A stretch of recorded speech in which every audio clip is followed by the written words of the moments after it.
Philadelphia Freedom is the second album to come out from MFSB in 1975, and it sounds totally different.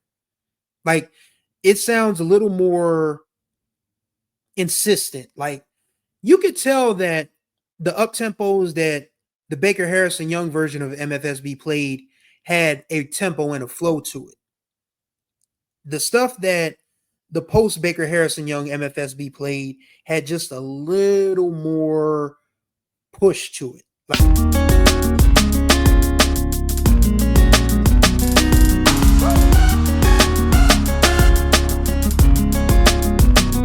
What's going on, everybody? You're right on time for another ride on the Groove Line with your boy Chris Stevens. Hopefully you all are having a really good week. This is day 6 of the BMM 30 series here on the Groove Line. If this is your first time tuning in. The Groove Line is a music podcast that discusses music from the past, present, and future, mainly with an R&B, funk, disco, hip-hop, jazz, fusion sort of swing to it.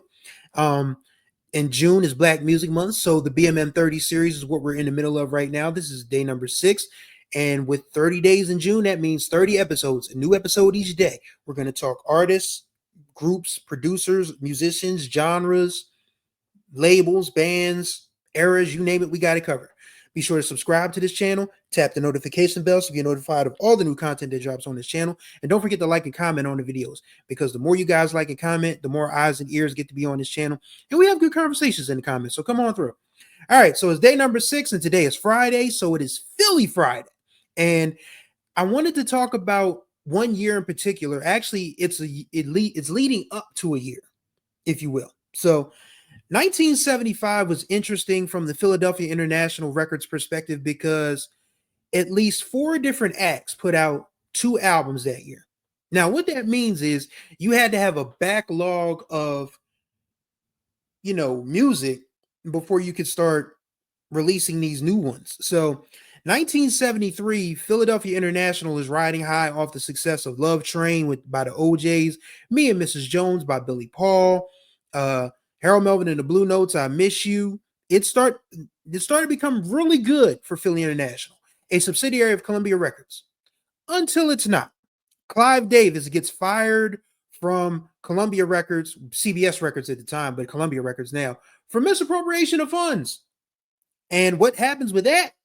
There's a federal investigation that somehow implicates Philadelphia International, which includes Kenny Gamble and Leon Huff, as far as payola scandal, allegedly. So 1973 was a rough year. So 1974 means there wasn't a lot of product being put out.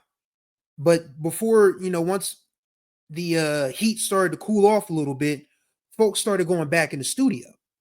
And that's when you started to see, one artist come up with an album in the top half of 1975 and another one in the third and fourth quarter of 1975, which basically kind of counts as a 1976 album, but these albums were released in 1975. And today's 1975 double play, it's very important because it changed the trajectory of the sound of Philadelphia as everybody knew it back then. So MFSB was the Philadelphia International House Band. When you think of Motown, you think of the Funk Brothers. When you think of Stax, you think of, the Stax Players. When you think of certain Southern soul, you think of the Muscle Shoals rhythm section. And that's what MFSB was to Philly International. Now, MFSB stands for Mother, Father, Sister, Brother, because Kenny Gamble was really big on the family and unity thing. But the alternate meaning of MFSB was MFNS of the B. You can fill in the curse words on your own time. And that means that's what people would say to each other in the studio whenever they laid down a really heavy groove. So 1975, MFSB has put out 2 albums in this point. 1973's self-titled album features a lot of covers. There's Freddie's Dead by Curtis Mayfield. There's Family Affair by Sly and the Family Stone. There's a sort of proto-disco version of Backstabbers without the singing of the OJs, of course. And, of course, there's an instrumental that Tom Bell did called Nothing from Something, which, of course, is better known as the sample to Jay-Z's What More Can I Say? And then, of course, Love Is the Message comes out in the second half of 1973, and that album takes over all of 1974 because The Sound of Philadelphia, the song from that album, titled that, becomes the theme for Soul Train. So you really don't have to do too much production of another album in 1974 when your two albums from 1973 are already spilling over into 1974.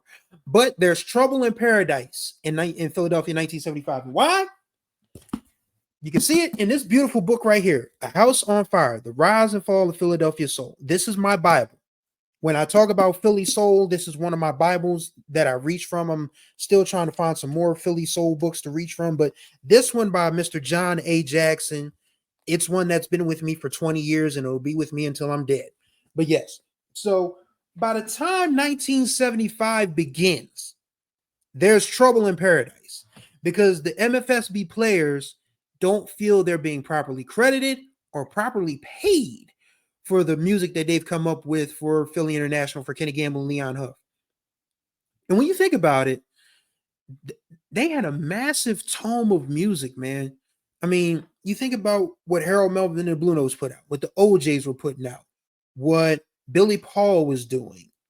And the Spinners, of course, they weren't on Philly International, but they might as well have been because Tom Bell was producing all of their stuff.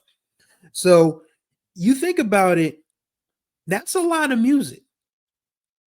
And if you're not being paid properly for putting that music together, you're going to be a little pissed off. And the guys that led the rebellion, as it were Earl Young, the famous drummer who the Four on the Floor comes from. If you're ever wondering what the disco beat is, it is Earl Young's Four on the Floor. It's really simple. 4 bars to a beat, as he describes it. And, of course, you also had Norman Harris and Ronnie Baker. Of course, Baker, Harris, and Young became a great production trio. They ended up as the heartbeat of the Tramps, who gave us Disco Inferno in 1976. So Baker, Harris, and Young, they don't like what's going on with the money situation. So South Soul Records was a new label that was coming out in New York City in 1975, 1976.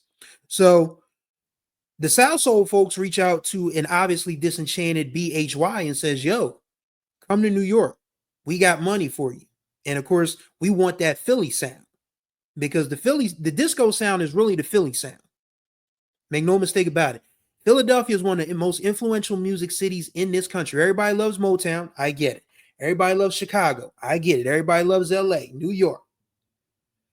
Philly is just as influential as any of those cities. Bottom line, point blank, period.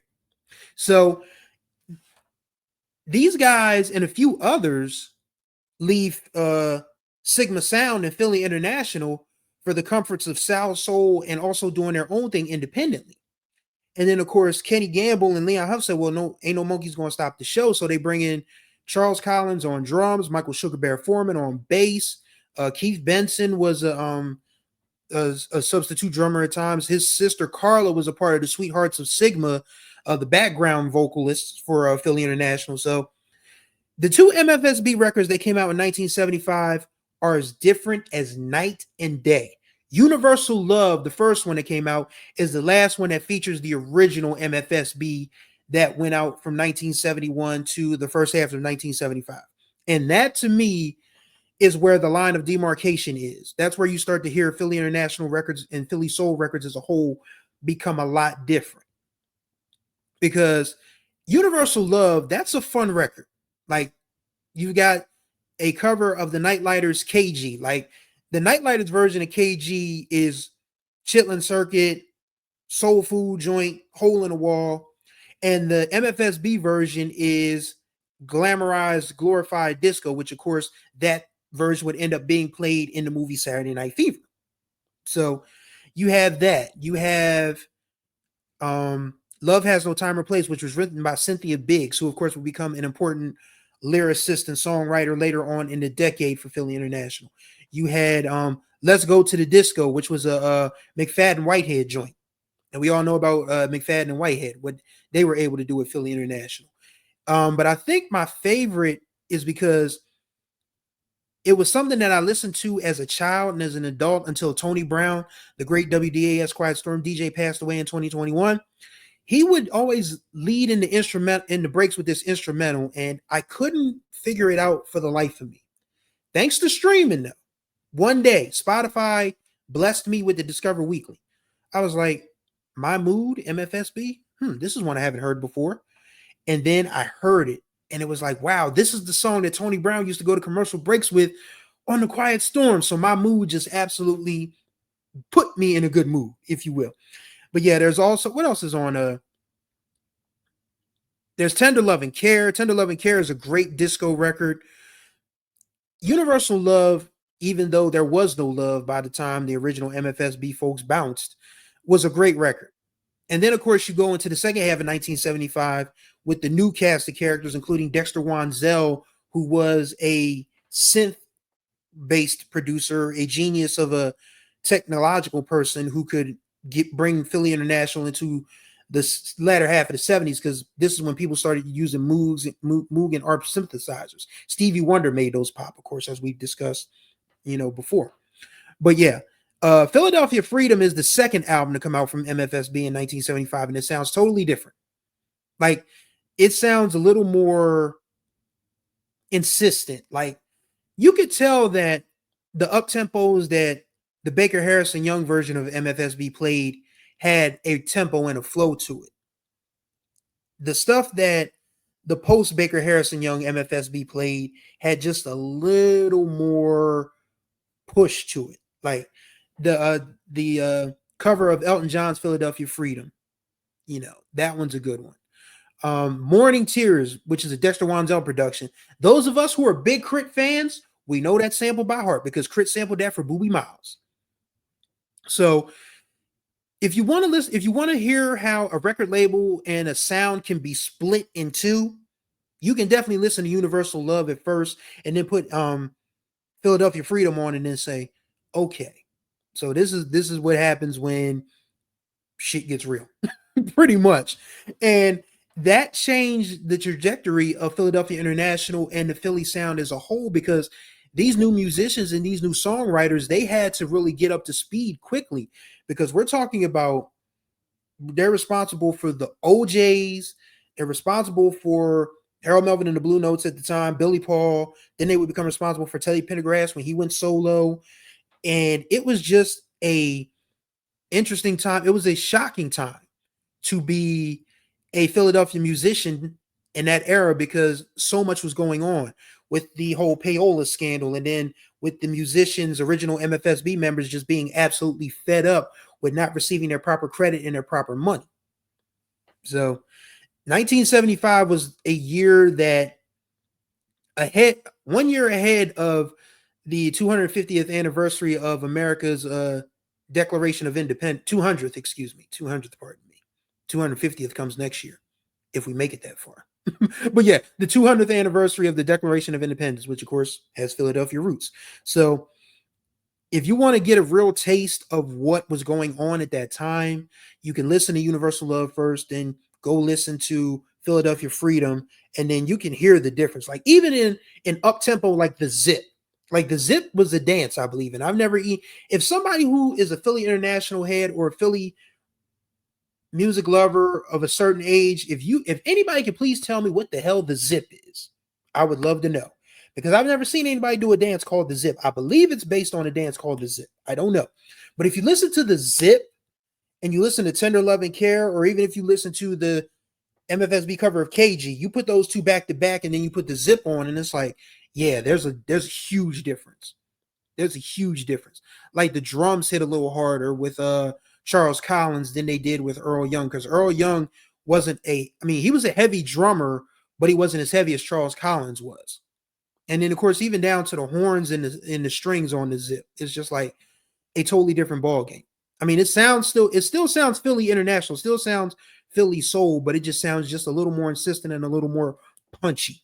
So I highly recommend you listen to those two records. And once again, if you can find a copy of this book, I'm quite sure there's quite a few of them on Amazon left. I forgot how much I paid for this one, but it probably won't cost you more than $20. It shouldn't anyway. But if it's like 25, you won't be disappointed. If this is my Bible. If everybody wonders how I know so much about Philly International, I study this book. I go back and watch old interviews. I try to find as many old newspaper articles as I can, because I'm a Philly soul devotee, because my mom put that in my system. We used to have to listen to Philly soul when I was growing up. We couldn't listen to hip hop and R&B. We had to listen to the Delphonics. We had to listen to the Stylistics. We had to listen to Phyllis Hyman, which I don't regret now. But back then as a kid, I was like, man, I want to listen to Dr. Dre and Snoop Dogg. But I'm a better music fan for stuff like this. And that is going to do it for day 6 of the BMM 30 series here on the Groove Line. Greatly appreciate y'all for watching and listening as always. I remind y'all, subscribe, tap the notification bell so we be notified of all the new content that drops here. And don't forget to like and comment on these videos so we can have a good discussion in the comments. Day number 7. Well, we already know what that is. It's Prince Day. We are going to celebrate the purple one. I'm going to share a couple of clips from previous episodes on previous podcasts that I've done with Prince fans. I'm going to share some of my favorite Prince songs and what I think makes Prince great and why we miss him to this very day. So day 7, Saturday, is Prince Day. So before you get out and get busy, whatever you're doing, be sure to listen to On the Groove Line as we celebrate the legendary Prince Rogers Nelson. But that's going to do it for day 6 today. So thank y'all for riding with me this time. Until we ride again, y'all be good or be good at it.